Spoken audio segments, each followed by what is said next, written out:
We are live, I believe. And unless I've gotten some indication otherwise, I'm going to proceed as if we are live. And so it's a time of the week, time of the month that we are going to be doing Geek Speak. And today we are talking about planning for the next year. What are I'm the. not seeing anything. Are Oh, you. wait, wait. My. Pip, we can Oh hear my you gosh. totally. Are, Okay, yes. are we live? Yeah, the fish was live. Like, it just showed the icon saying live.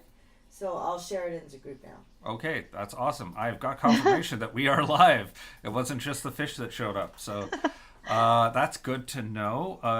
And my name is Phelan. And today we are talking about doing strategic marketing planning, especially going into the new year, because it's that time, December, when we're thinking about the next year.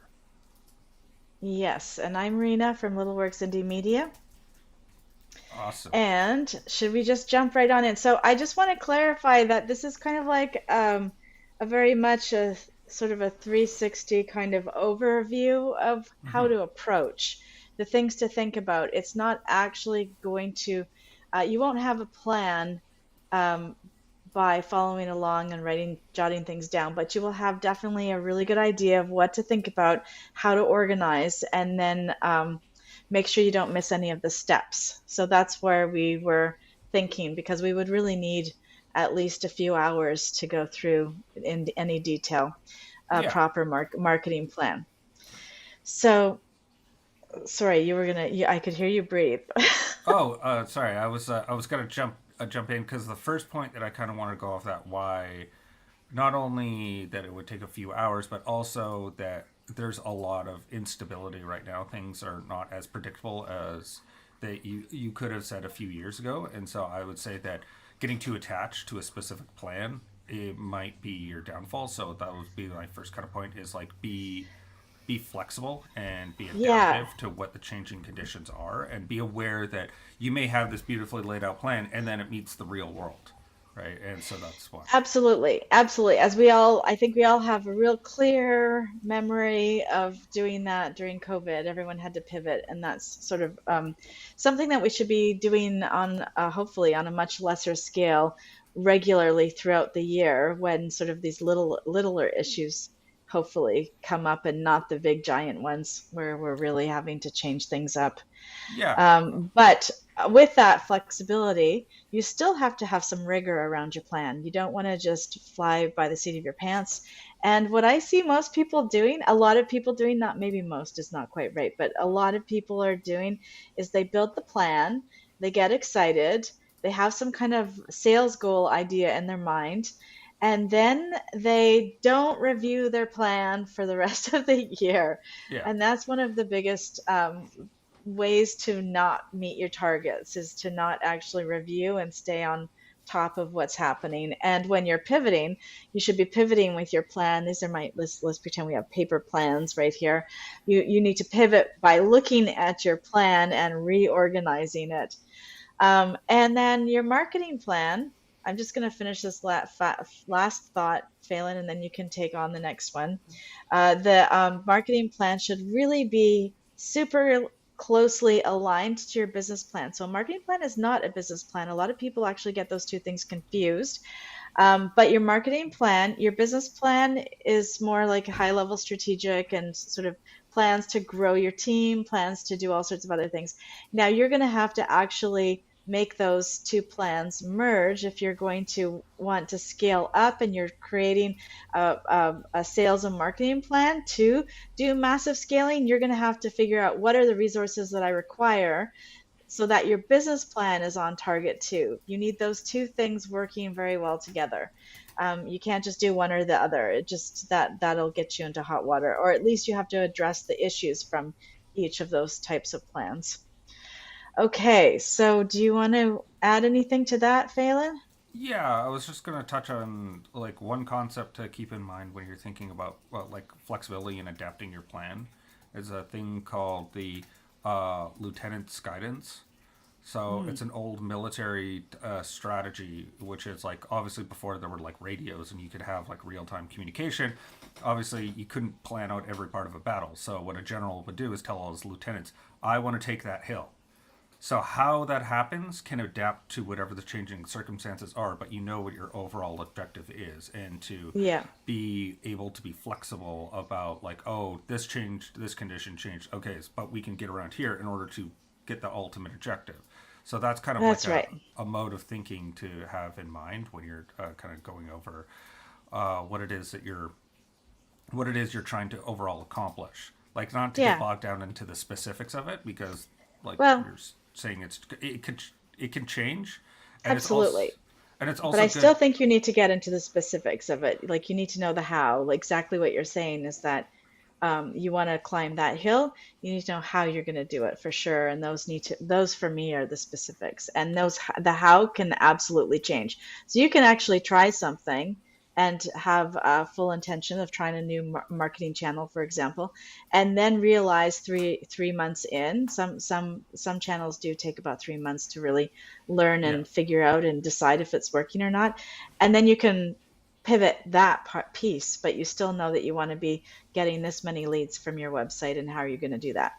yeah, exactly. I also think of it as like zooming in macro view to micro view, Yeah, and also regularly. yeah, and also the ability to jump back because I've had situations where I'm like talking to a client or something, and they're like hyper focused on one particular little detail, and I'm like, no, we need to back up. Like, what was the goal we're trying to accomplish here? And is that actually being Yeah, accomplished with what we're doing?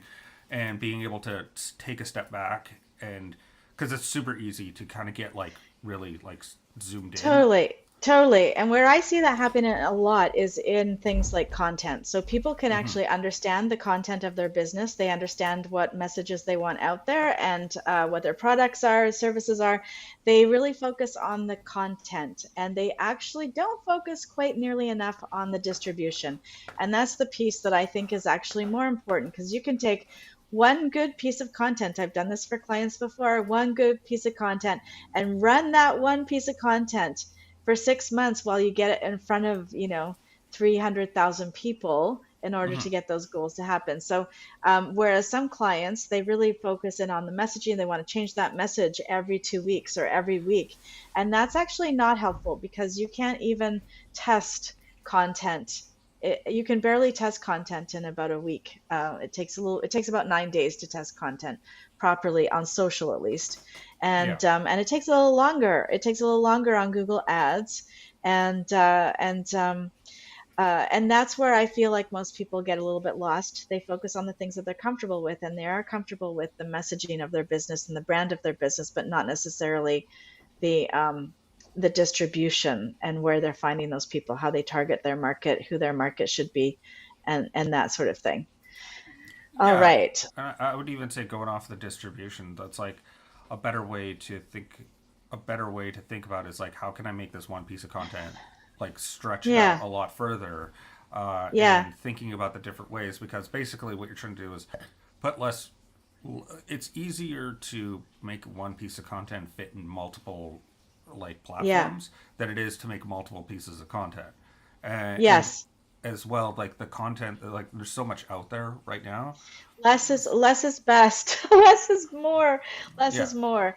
Yeah, because you're not gonna punch through necessarily. Organic is very hard to punch through. You're gonna yeah, use ads to punch through, and you need to make sure that that targeting is right on, and that you're actually testing that content to make sure it's right. So we don't want to take it from somebody who thinks the messaging is going to be fine. We want to test it and tell them how the messaging needs to be in order to actually convert those leads into paying clients, and that's sort of the point of yeah, distribution in my mind. And then the other thing about that is I was just reading something here. Oh yeah, so generally speaking, if you're starting out new and you've never done a marketing and maybe you don't even have a business plan organized, my favorite place to start is um, is um, is with what are your revenue goals, and then try and work from that. If you had revenue for the previous year, you can look at maybe increasing that by a percentage. whatever you think you can manage. But there is also this really cool tool at Futurepreneurs. I think that's futurepreneurs.com, and it's a build your business plan widget, and it's Hmm. super great because it breaks. You can actually you create an account and you organize the questions. You just answer one question at a time, and then it saves that for you. And then at the end, when you're finished, you just hit print, and it pops out this really fantastic looking business plan for you, and it'll make you think about all of the steps that you require. And then in that business plan, there's usually pieces about marketing, and then you can go from there in terms of marketing. Oh, and distribution, and we'll put the Futurepreneurs link in the comments. But just with distribution, there's one coach that I was working with who was it's a fairly large company. They were saying that you need about five. You want to get up to about five channels for your marketing. So one of them obviously is word of mouth because that's usually where we start. And then Hmm. and then usually social can be one, and then maybe Google Ads is another. And you want to have at least five running at once all the time so that you can make sure that you're investigating, testing, and organizing those channels for your benefits. Yeah, as well as like making sure that you're getting the right message to different audiences, right? Hmm. Because like what you're gonna say on Facebook is different than LinkedIn, and it's different on Yeah, YouTube, right? Because like people go to yeah, these platforms expecting different things, and you yeah. could still tweak your message to fit that platform, and it's That's still, right. but of course it requires testing and all that good stuff as well. Yeah, so if you want to test, that means that you have to actually be collecting the data. So I think we had a point on that. I think we're going a little bit out of our order, but this seems to be going in a good way, I think. Yeah, So tracking the metrics that matter is one of our points. yeah, Do you want to talk about that? Because setting up the measures is something that you're really good at, Phelan. yeah. So it's one that we would like. Well, the measurements in this case would be stuff that like your KPIs that you're trying to hit and what's going for those. So making sure that you have some place that you're organizing the data on like what it is you're hoping to accomplish, as well Yeah. as making sure that the things you're measuring are not like vanity metrics. Like I want to get 10,000 followers. Yes. Oh, That's yeah. So, yeah, I want to interject. My favorite story around the vanity metrics or the understanding which KPIs are important to the goals. mhm. Your goals are here. What you measure is here. They should be able to tell you how many of your goals you're actually getting. Yeah. So if your goals are sales, then revenue is what's going to tell you. If your goals are leads, like phone calls, then your Calendly link is going to tell you how many you've booked. If you're looking to make sales and track your sales, you're going to need to do that after the client has moved beyond the marketing and into the business space.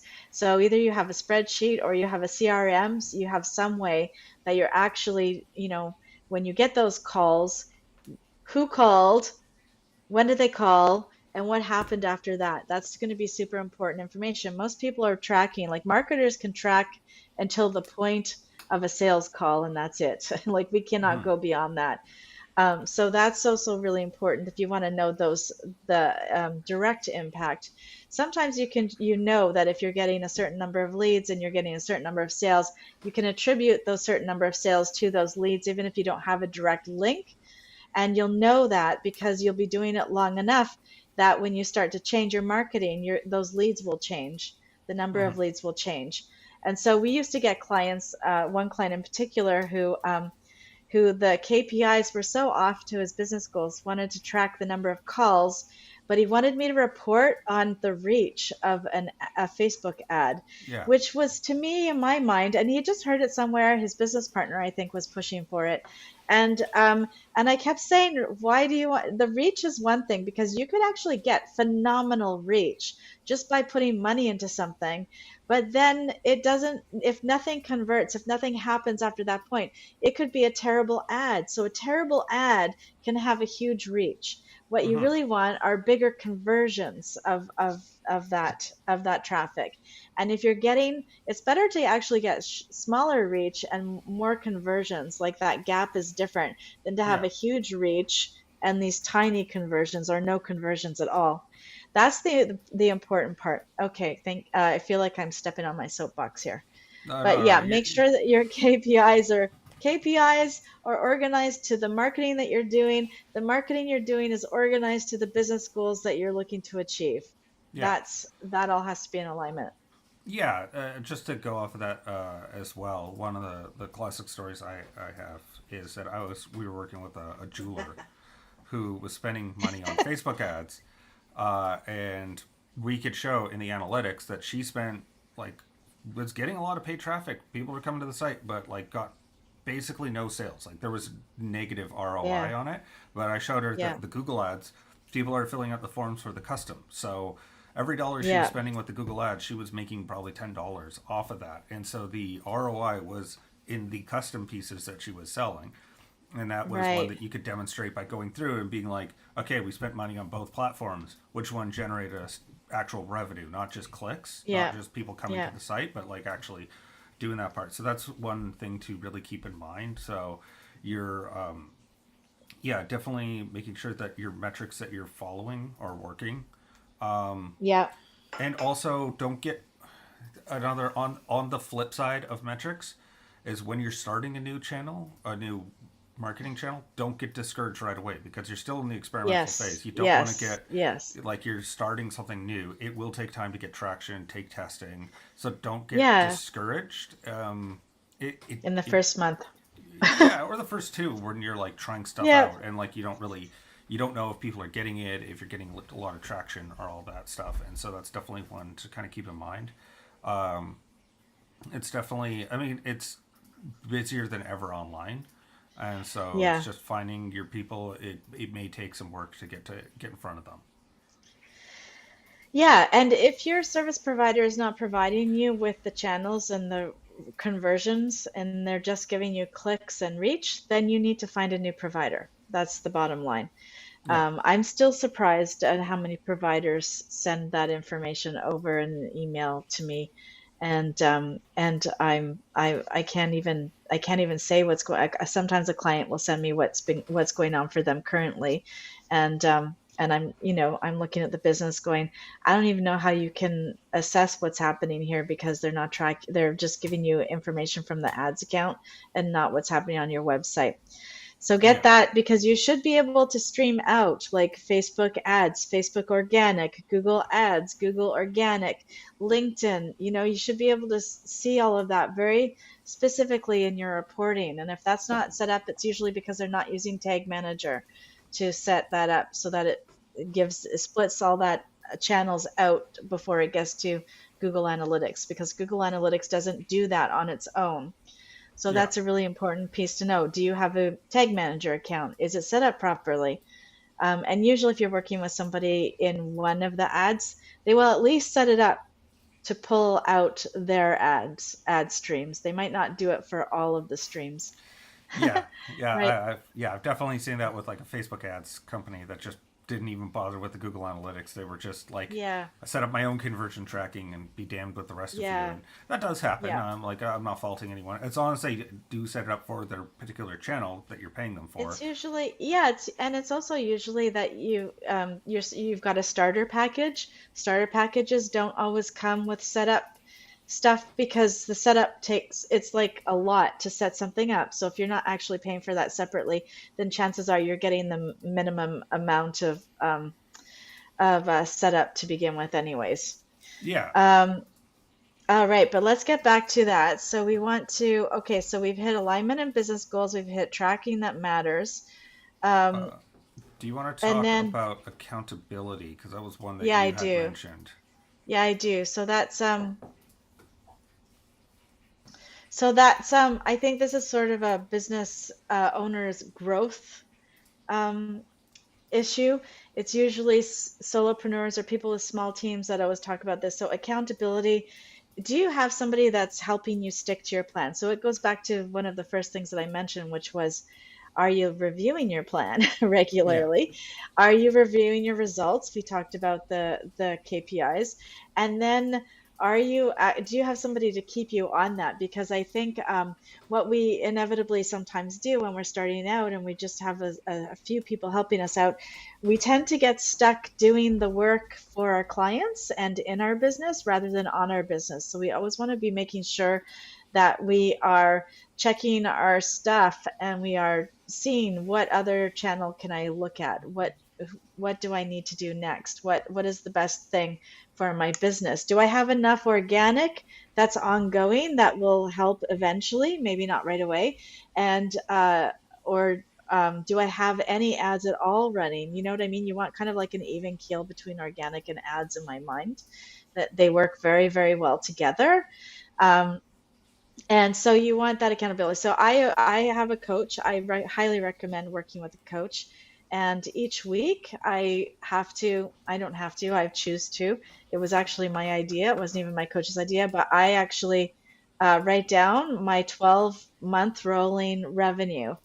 So I Mm. keep that. I know exactly every month where what my rolling revenue is, so that I know how far off from my target I am.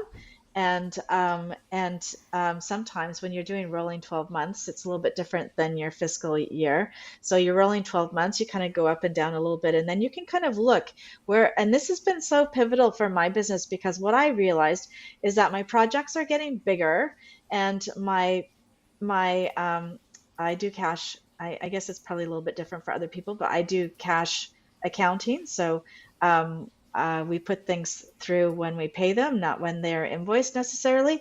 And so what ends up happening is the payments get a little bit further apart. So now I know, do I need to add an extra payment in there to make my business grow better and to help me manage that?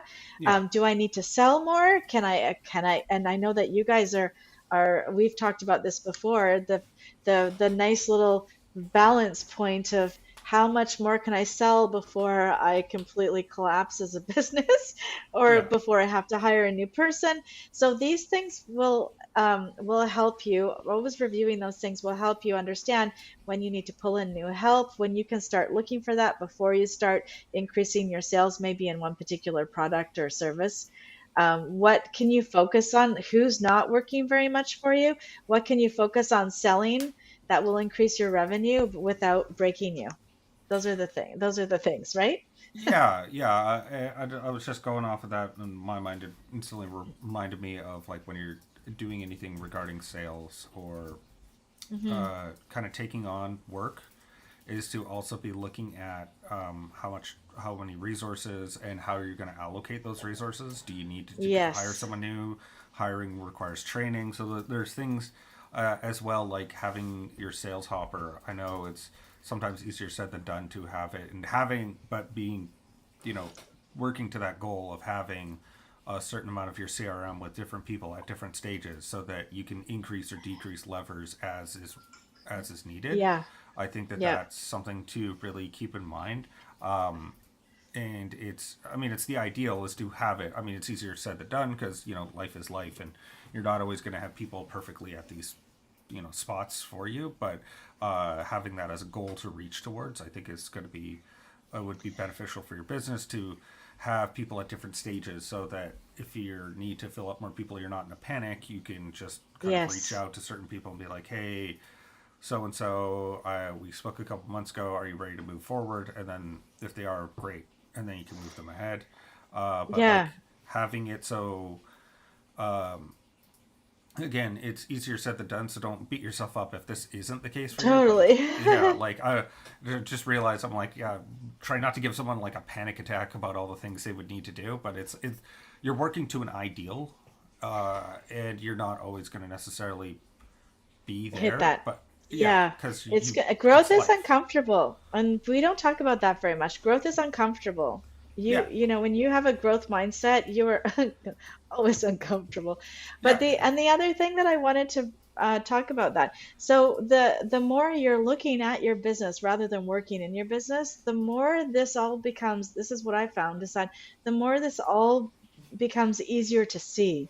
So, if you're getting your cash flow reports done properly by your bookkeeper, or if you're doing them yourself, you're forecasting all of that stuff, you really see things a lot sooner. So for example, I'm really excited. I think the thing that I'm excited about most is that I'm hiring, and I don't need the person until January 18th.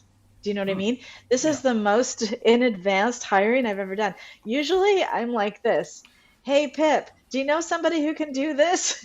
And Yeah. I'll say that to about three or four other people in my colleagues in my network, and then I'll sort of look to who those people bring to me. Whereas this time we're doing it a little bit slower. We're going to be able to find a really good fit, and get out of that uncomfortable situation, in that particular uncomfortable situation. There are plenty of other uncomfortable positions I'm in at the moment, but that's one that I feel like I've handled okay. So planning, the more you look basically at your plans, your marketing plan, your business, and then looking at those numbers regularly, the easier these little signals, you'll see them sooner, and Yeah. you'll start to notice patterns and those types of things, to know what do you need to do now, right? So Yeah. that's Yeah. without, yeah, And again, cannot stress enough. Do not beat yourself up if that's not the case. Like this yeah, is mostly because I'm almost speaking to myself because I feel bad sometimes about like not getting yeah, certain thing done, and you have yeah, to give yourself some grace that is you're there's a especially if you're doing the kind of stuff we're doing where you're running an agency and that kind of stuff. There's a lot of plate spinning. There's a million people coming at you with a million things, and so yeah, you're not going to get every single one of them. So don't think that you're doing something wrong. I also stand by one thing that Mark Andreessen said, because he's one of the top VC executives. Is he's like, yeah, I meet with the guys from Google and Facebook. Like those companies, they're on fire behind the scenes. They may put on a yeah. brave face and a brave facade, but like never forget, Facebook blocked their own DNS servers because they never thought their That's power right. would be out, and they did, That's and right. they couldn't get WhatsApp up for a day, like that, like Yeah. so. Just remember that, like even the biggest Yep. businesses are on fire. They're barely Oh, keeping it totally. together, and There's yeah, go ahead. There's no point. There's no point in beating yourself up. I mean, I love the fact that The Gap sent out an email with a huge spelling mistake in the middle of it. Like, I point that out to my clients all the time because they get so upset if there's something not quite right, or a link is broken or something like that. But there are large brands that are sending out stuff, and it's not ideal. Of course, it's not ideal, but No. things are happening super fast and they will be missed. And it's not a big deal to send out a second email with the correction in the subject line. Oh It yeah. really is not. And to keep your eye on the prize rather than on the micro stuff, like those are the details that are a little bit easier to let go of sometimes. So Yeah. we have another couple of topics here that I want to make sure we get, because it's 28 minutes after. I don't know how that happened. So we hit flexibility quite a bit. Yeah. Resource allocation, I think, is the next one, and communication. So let's just do resource allocation. I think we can sort of organize those two in three sentences, hopefully. And then you can put your two bits into. But resource allocation. So either you're going to have, well, ideally, you're going to have time and money for your marketing. But generally Dare to speaking, dream. you either have time, yeah, you either have a dare to dream, you either have time or you have money, but you need to have resources. So every time I put a marketing goal and I figure out what I need to make that goal happen. Is it people? Is it time? Is it software? Is it what is it that I'm going to need? And then I cost that out. So I spent last night doing my budget. I did my marketing plan in October. I filled out my budget last night that is going to be used to support that marketing plan. And people often ask me, how much should I be spending on marketing? And a rough ballpark is between 5 and 20% of what your expected revenue is going to be. And some people get a little bit uptight about that, but you do need to put money into getting getting leads, or you have to do a ton of networking. And if you're going to do that kind of networking, we all know my favorite networking group, but but um, but you're going to need one or the other. So you're going to have to figure out where is your best, what is it that's going to best serve you um, in your plan? Should you be, if are you a marketer? Should you be doing all of your own marketing? Are you not a marketer? Should you offload pieces of your marketing at least, or can you use a VA to do some things for you, like scheduling and the sort of tasks that are not so tricky? But you're going to have to figure out where your resources are. There's absolutely zero point in having a plan that says I want to make $500,000 in sales, and I don't have any money to do that right now. And you're not going to put the time in to do that. You're going to have to really have a hard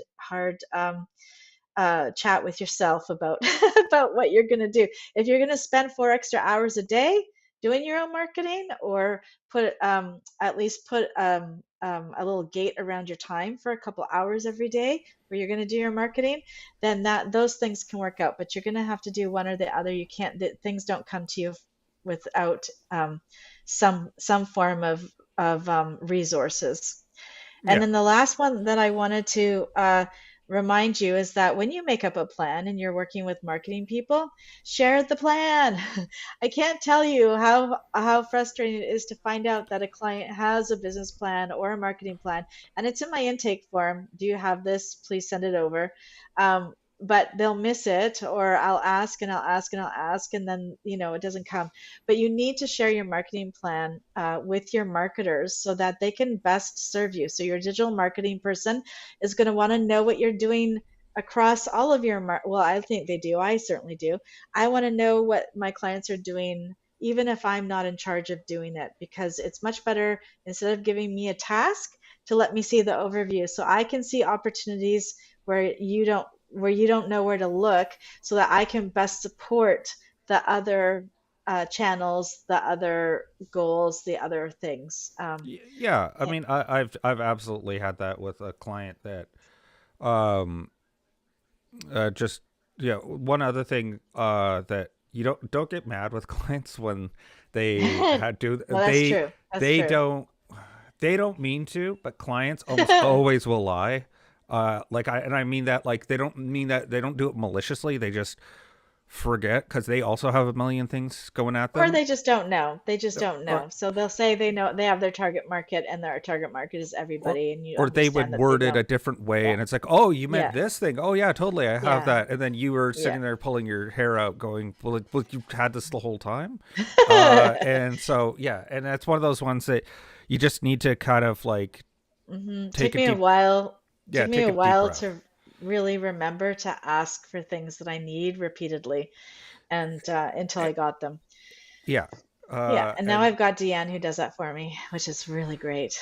yeah, no, that's good. And so yeah, the other I was gonna say with um the other thing is that you're gonna run into situations that you may not even realize that you could be helping out those other channels. Like we've had clients that we were only doing PPC, but it turns out I Yeah. needed to track their general form, not the landing page form as well, because there was Yes. people would see our ad and then come back and do this other one. So we wound up picking up like 30% more attribution to this other form because people saw the ad, later came back to the site, did regularly through organic. Yeah. And so we could track that on the attribution path. I didn't even think about it until we were like 6 months into it. And I Right. wound up, basically doubling the number of leads because we could say, hey, they went to this and then Yeah. they came back to the website like within the day. So, our ad was working even better than we thought. And so I Yeah. think that Yeah. a lot of these ones of ways of tracking and weaving it in, because attribution is an absolute pain in the it's just a pain to kind of properly, like, who really deserves it. Every ad company is going to say that, oh, we should take all the credit, and it's just No, this not the is way it where works. marketing as a group effort really works for me, Hmm. because honestly, Facebook ads really help, Google ads really help, organic Google, and so on and so on. And if you can understand the superpowers of each individual channel and then utilize that to help the rest of your marketing team, it just makes life so much easier for everyone. And then we all win because the client wins. And that's the bottom line. Yeah, exactly. Literally. Yeah. Ew. Uh, Sorry. I no, no, it's love good. that It was though. good. It was a good. It was good accounting joke.